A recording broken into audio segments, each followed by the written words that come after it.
Hello everyone, welcome back to NEET exam crack. I hope you all are doing well. आज की इस video में हम लोग बात कर रहे हैं सेल वॉल के लेक्चर नंबर 2 के बारे में। हम लोगों ने लास्ट वीडियो में सेल वॉल का इंट्रोडक्शन देखा था, उसकी कॉम्पोजिशन देखी थी। हमने ये देखा था कि cell wall primary secondary nature की होती है, मिडल लैमेला क्या होता है, ये सारी चीज़ें हम लेक्चर नंबर 1 में डिस्कस कर चुके हैं। अगर आपने वो वीडियो नहीं देखी है तो लिंक आपको डिस्क्रिप्शन बॉक्स में दे दूँगी मैं, अब वहाँ से देख लेना, ठीक है। आज की इस वीडियो में हम लोग बात करेंगे कि what are the structures associated with cell wall. Cell wall के साथ कौन कौन से स्ट्रक्चर्स हैं जो एसोसिएटेड होते हैं। तो चलिए फिर शुरू करते हैं। स्ट्रक्चर्स एसोसिएटेड विद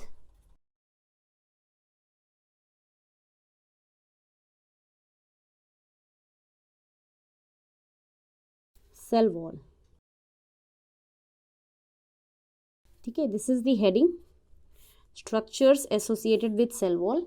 इसके अंदर सबसे पहला जो स्ट्रक्चर है दैट इज प्लाज्मोडेस्मेटा, राइट। तो सबसे पहले हम जो स्ट्रक्चर डिस्कस करेंगे दैट इज प्लाज्मोडेस्मेटा।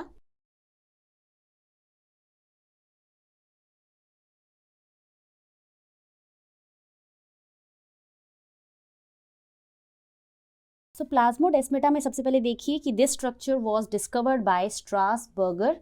जो साइंटिस्ट है जिन्होंने इसको डिस्कवर किया that is Strasburger, discovered by Strasburger.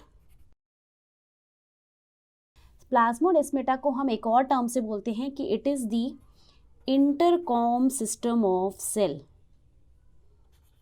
Intercom system of cell, इसका मतलब क्या है? Intercom system of cell means जिस तरह से इंटरकॉम होता है, इंटरकॉम पता है ना आपको, जैसे कि पहले के टाइम पे लैंडलाइंस होते थे, है ना। सो इंटरकॉम होते थे कि डिफरेंट ऑफिस के अंदर जो वन ऑफिस है इट इज़ कनेक्टेड और linked with the another office through intercom. अगर किसी को कम्युनिकेट करना होता था तो वो इंटरकॉम के थ्रू करते थे, है ना। सो वैसे ही अगर एक सेल को दूसरे सेल के साथ कम्युनिकेट करना है तो यहाँ पर उसके लिए क्या स्ट्रक्चर अवेलेबल है that is plasmodesmata. It is basically the connecting link that connects one cell with the another cell, इसीलिए हम इसको इंटरकॉम सिस्टम ऑफ सेल बोल रहे हैं, ठीक है। ये बेसिकली कैसे होते हैं? These are protoplasmic connections. Protoplasmic connections होते हैं, मतलब दो सेल के प्रोटोप्लाज्म को कनेक्ट करते हैं between adjacent sales. Adjacent sales के बीच में ये प्रोटोप्लाज्मिक कनेक्शन है। ये लाइन आप ज़रूर याद रखना, protoplasmic term is very important, क्योंकि आपसे पूछा जाएगा कि किस तरह की कनेक्शन है, प्रोटोप्लाज्म को कनेक्ट करते हैं या सिंपल सेल वॉल को कनेक्ट करते हैं। So you have to remember they are protoplasmic connections, ठीक है।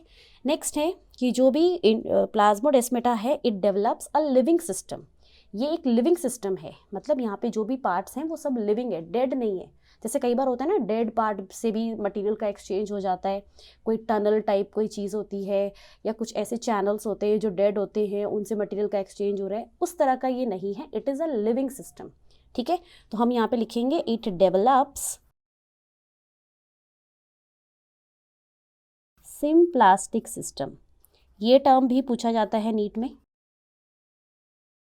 कभी भी सिम्प्लास्टिक टर्म आए दैट मीन्स लिविंग, ठीक है। ये कैसा सिस्टम डेवलप करता है? सेल्स के बीच में लिविंग सिस्टम डेवलप करता है, right. Next very very important point from NEET point of view, जो नीट में बहुत ज़्यादा पूछा जाता है दैट इज कि जो प्लाज्मोडेस्मेटा है that they are lined by, यहाँ से नीट में क्वेश्चन आ चुका है, they are lined by plasma membrane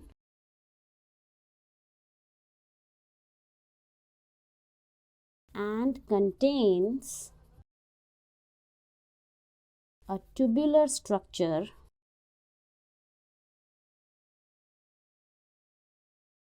known as desmotubules, ठीक है। तो क्या लाइन आती है, आपसे पूछा जाएगा जो प्लाज्मोडेस्मेटल कनेक्शंस हैं वो किससे लाइंड है। तो आपको याद रखना है plasmodesmatal connections are lined by plasma membrane and they contain a tubular structure known as desmotubule. Desmotubule एक ट्यूब्यूलर स्ट्रक्चर है जिसको कौन बनाता है? It is formed by ER, endoplasmic reticulum, ठीक है। सो ये क्वेश्चन पूछा गया था कि प्लाज्मोडेस्माटा किससे, जो प्लाज्मोडेस्माटा कनेक्शन है वो किससे लाइंड है, तो लाइंड में प्लाज्मा मेम्ब्रेन बोलना है, और उनके अंदर जो ट्यूब्यूलर स्ट्रक्चर होता है उसको क्या बोलते हैं। ये क्वेश्चन आया था नीट के अंदर, तो आपको याद रखना है that structures are known as desmotubules. ठीक है, अब मैं इसका स्ट्रक्चर बनाऊंगी, आपको उसमें दिखाऊंगी कि डेस्मोटुब्यूल्स कहाँ पर होते हैं, किस चीज़ को डेस्मोटुब्यूल बोल रहे हैं। ठीक है, तो चलो हम स्ट्रक्चर बनाते हैं इसका। सो देखिए, दिस इज सेल 1, ये सेल ए है, और साइड में है सेल बी। ठीक है, सेल बी, सेल ए, ये इनकी सेल वॉल है, this is the cell wall. इसके अंदर मैं बना रही हूँ प्लाज्मा मेम्ब्रेन। सेल वॉल मैंने आपको पूरी नहीं दिखाई है यहाँ पर, क्योंकि मुझे आपको दिखाना है कि कनेक्शन कैसे बनता है दोनों के बीच में, किस तरह से प्लाज्मा मेम्ब्रेन इसको लाइंड करता है। तो देखिए, ये प्लाज्मा मेम्ब्रेन है। प्लाज्मा मेम्ब्रेन आप सभी को पता है इट इज़ वेरी फ्लेक्सिबल, तो वो यहाँ से और इस सेल की प्लाज्मा मेम्ब्रेन यहाँ से दोनों बाहर की तरफ आकर एक कनेक्शन बना देते हैं। ठीक है, सिमिलरली यहाँ पर भी like this is plasma membrane. ठीक है, प्लाज्मा मेम्ब्रेन है ये। सो हमारे पास ये जो कनेक्शंस हैं, सो ये सेल ए है, ये सेल बी है, ये बीच में जो कनेक्शन था ये पूरा मिडल लैमेला था, दो सेल के बीच में जो जो अटैचमेंट वाला पार्ट होता है, दिस इज मिडल लैमेला। ठीक है, तो ये पूरा मिडल लैमेला है।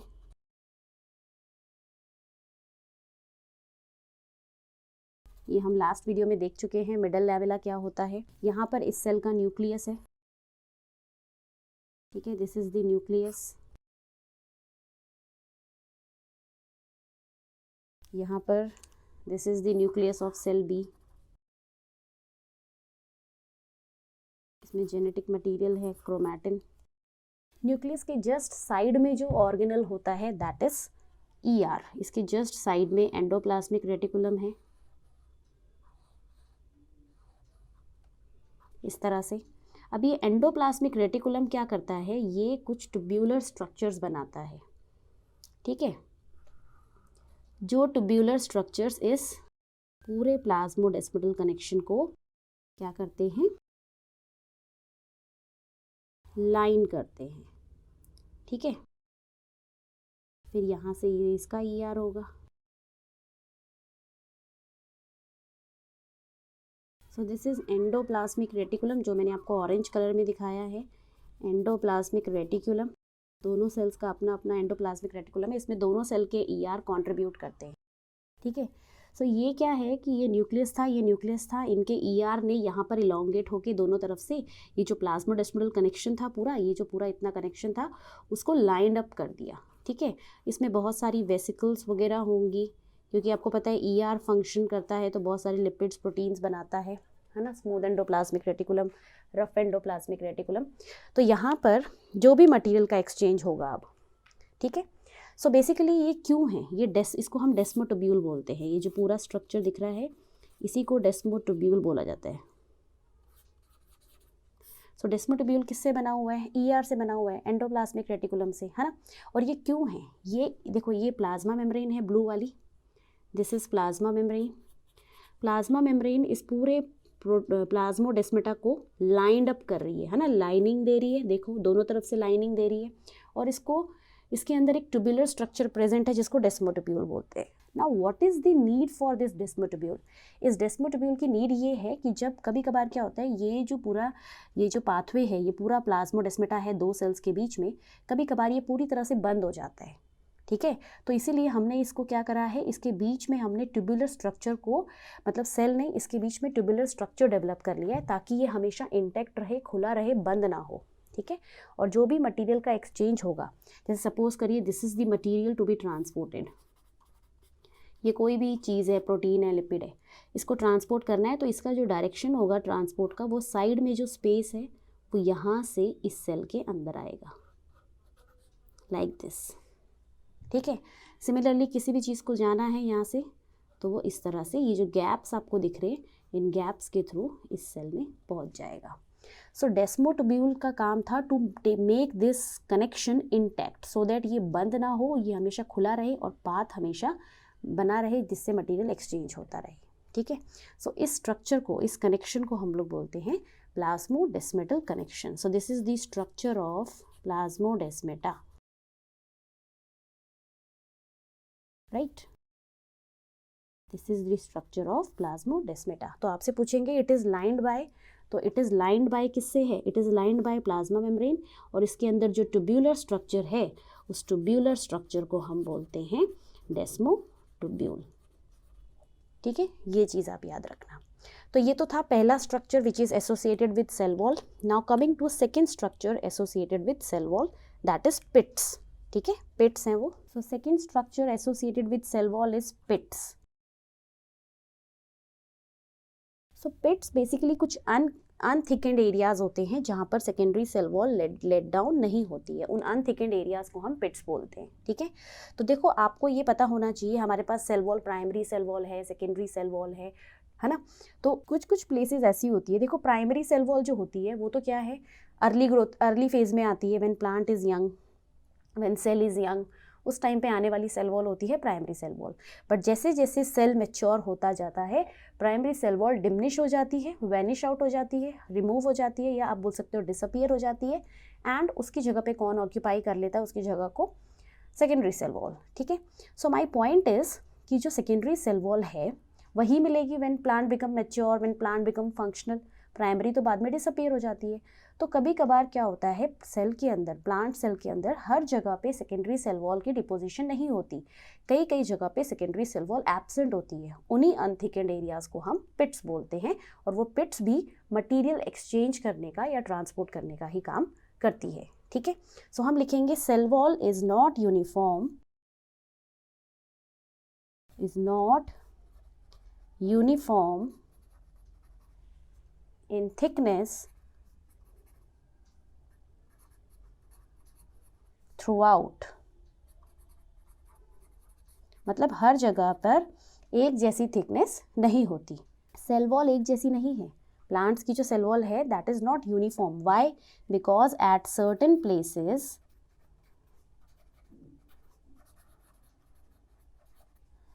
secondary cell wall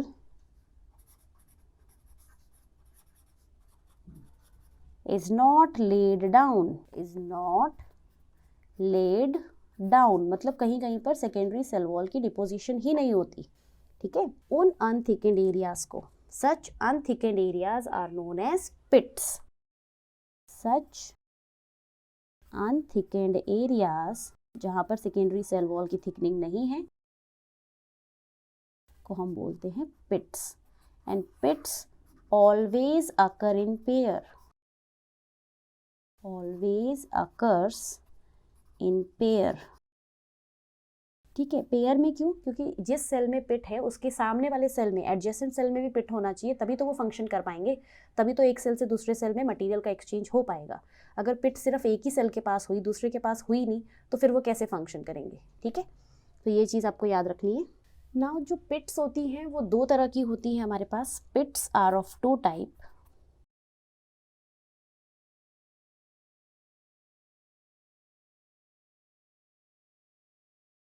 to types की है। One is simple pit and second is bordered pit, ठीक है। सो सिंपल पिट होती है pit that has uniform diameter. Simple pit is that pit in which pit cavity has uniform diameter, pit cavity का uniform diameter है। Pit cavity क्या है वो हम अभी देख लेंगे डायग्राम में। एंड ये जो है इसमें पिट कैविटी किस तरह की होगी, यूनिफॉर्म नहीं होगी, वो फ्लास्क शेप की होगी,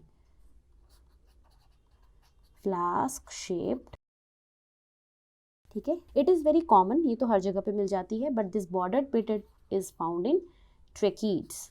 जाइलम जो एलिमेंट है ट्रेकीड्स, उसके अंदर हमेशा बॉर्डर्ड पिट ही मिलती है, जाइलम एलिमेंट, ठीक है। अब हम इसका स्ट्रक्चर देख लेते हैं, सिंपल पिट किसको बोलते हैं। सो देखिए दिस इज सेल, ये एक सेल है,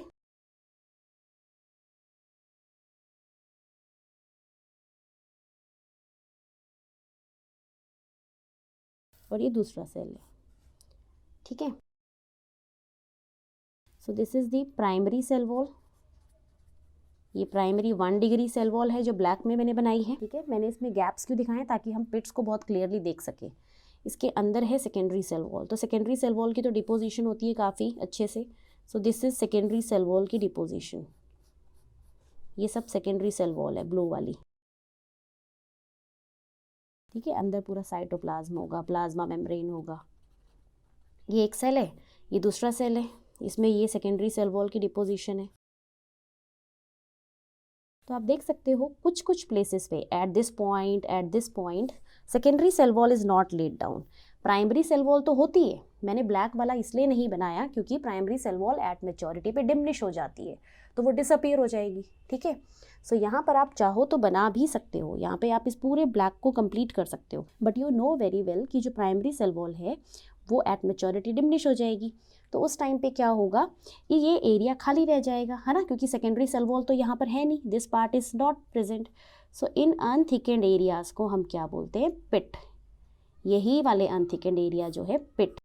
और इसमें जो आपको ये कैविटी दिखाई दे रही है इस तरह का, this is known as pit cavity. इसको ही कैविटी बोलते हैं पिट की। और यहाँ से मटीरियल ऐसे एक्सचेंज होता है, ठीक है। तो हमेशा पेयर में होती हैं, देखो सामने सामने पेयर में है, और यहाँ से मटेरियल ऐसे एक्सचेंज हो सकता है from one cell to another cell.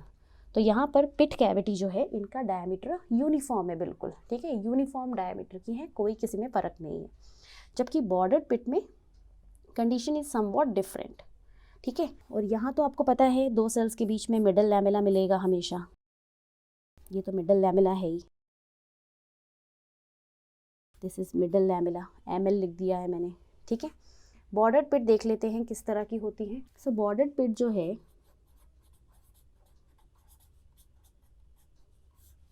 उसमें बेसिकली ये प्राइमरी सेल वॉल है, राइट। इसके बीच में मिडल लैमेला होगी। उससे पहले मैं आपको यहाँ पे सेकेंडरी सेल वॉल दिखा देती हूँ। This is secondary cell wall अंदर की तरफ, ठीक है। ये भी सेकेंडरी सेल वॉल है। यहाँ पे बेसिकली बॉर्डर के फॉर्म में होती है deposition, as you can see border बना हुआ है, ठीक है। तो ये जो अनथिकेंड एरियाज़ है जहाँ पे कोई पिट सेकेंडरी सेल वॉल नहीं है, इन अनथिकेंड एरियाज़ को ही हम लोग क्या बोलते हैं, पिट्स। बट आप देख सकते हो ये जो पिट है इसके चारों तरफ बाउंड्री है, बॉर्डर आ रहा है इधर, है ना। सो इसीलिए इसको बॉर्डर पिट बोला जाता है, right.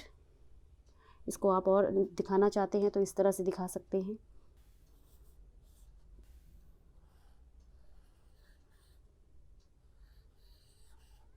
C this is secondary cell wall, secondary cell wall.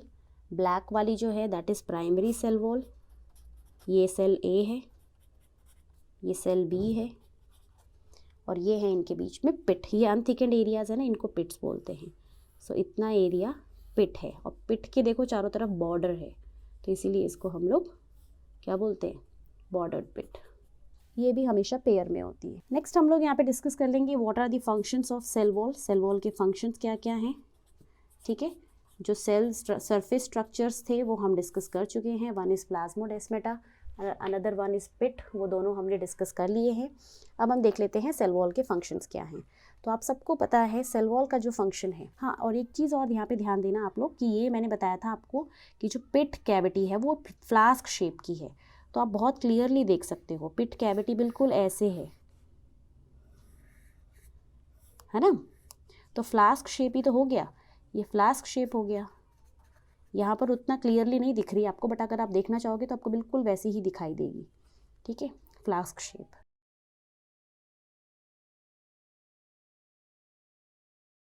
So functions के अंदर देखो, सबसे पहला जो फंक्शन आपको हमेशा याद रखना होता है कि सेल वॉल का फंक्शन होता है to provide rigidity and definite shape to cell, ठीक है। So first is provides rigidity and definite shape to cell। Cell को डेफिनेट शेप, रिजिडिटी प्रोवाइड करती है सेल वॉल। ये तो इसका बहुत इंपॉर्टेंट फंक्शन है, ठीक है। Second is it is protective in function, protects the cell from mechanical injury, protects the cell from mechanical injury, from mechanical injury, है ना, बाहर से कोई प्रेशर आ रहा है, कोई इंजरी हो रही है तो उससे प्रोटेक्ट करेगी। It also protects cell from pathogen, pathogen से प्रोटेक्ट करती है।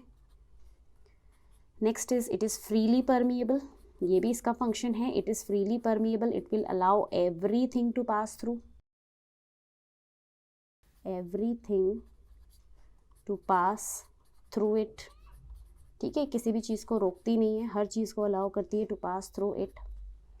Next you can write it acts as a barrier, very important point, acts as a barrier for undesirable substances, for undesirable substances. तो जो undesirable substances होते हैं उनसे cell को बचाती है, जैसे कि pathogen, pathogen is undesirable molecule, तो उसको अंदर नहीं आने देगी, ठीक है।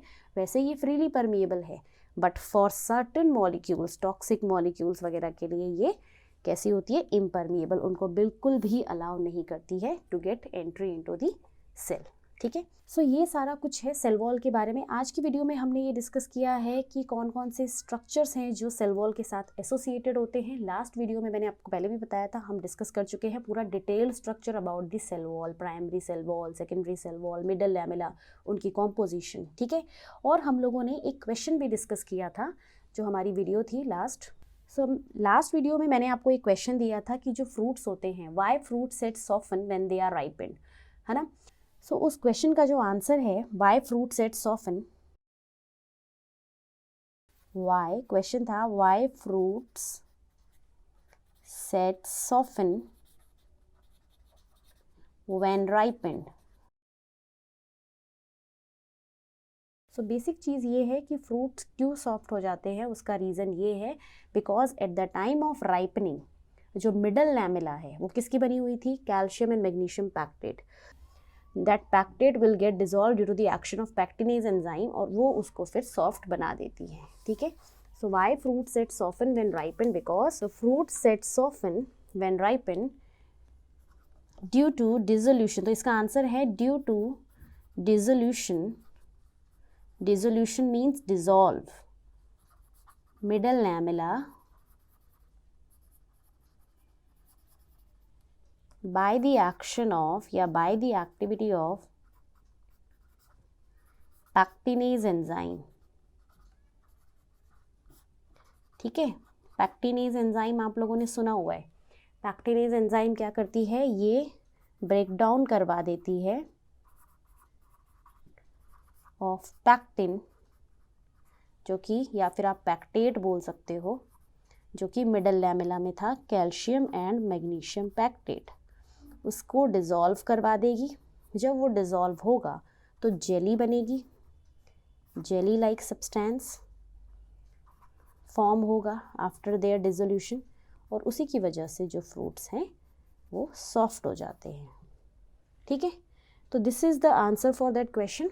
So this is all about this video. I hope आपको वीडियो पसंद आई होगी और बहुत ज़्यादा इन्फॉर्मेटिव भी होगी आपके लिए, और ये नीट पॉइंट ऑफ व्यू से भी काफ़ी इंपॉर्टेंट है। यहाँ से प्रीवियस ईयर्स में काफ़ी सारे क्वेश्चंस आ चुके हैं। तो अगर आपको वीडियो अच्छी लगी है तो वीडियो को लाइक और शेयर ज़रूर करिए, और नीट एग्ज़ाम क्रैक को सब्सक्राइब करना मत भूलिए, ये बिल्कुल फ्री ऑफ कॉस्ट है, ठीक है। और इस चैनल पे आपको सारी नीट से रिलेटेड फ्री वीडियोस मिलती हैं, तो चैनल को ज़रूर सब्सक्राइब कर लीजिए फटाफट, और बेल आइकन को भी प्रेस कर लीजिए ताकि आपको सबसे पहले वीडियो की नोटिफिकेशन मिल जाए। तो फिर मिलते हैं नेक्स्ट वीडियो में। Thank you so much for watching.